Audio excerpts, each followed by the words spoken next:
My initial discussions with Wes and the approach he wanted, to take it on the film is he wanted it to be really real, gritty, and not too stylized in the sense of making it too Hollywood in the sense of making everyone beautiful and pretty. He wasn't afraid of going there with the dirt. Like often when you do huge films like this, your dirt still has to be pretty, if that makes sense, and it's not gritty.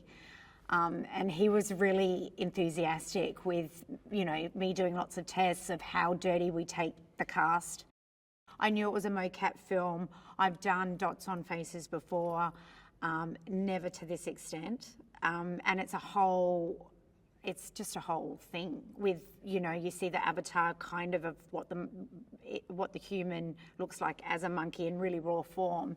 And of course I know all the concept art and pictures of what the characters will look like or close to when they finish. The colour palette for this film is quite moody. It's really sort of textured and earthy tones. But there also is the warmth in it, which I think is really beautiful. Like when we get to the interiors, it's really warm candlelight. And so I think with costume and the same with, colouring with lips and things like that, we've had to adjust. Most days we adjust for what the film, what the lighting is.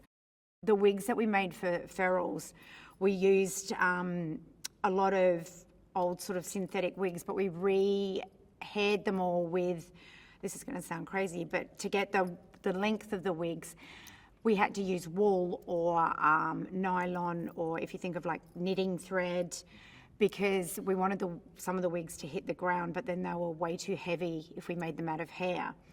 So we wanted them sort of to look a bit dreadlocked. So we literally went round to all the op shops, to all the recycle places to get all their offcuts of balls of wool that we've used and turned into all the, mainly most of the feral wigs, along with clay and mud and, all the other things, just so we got a really good different lot of textures.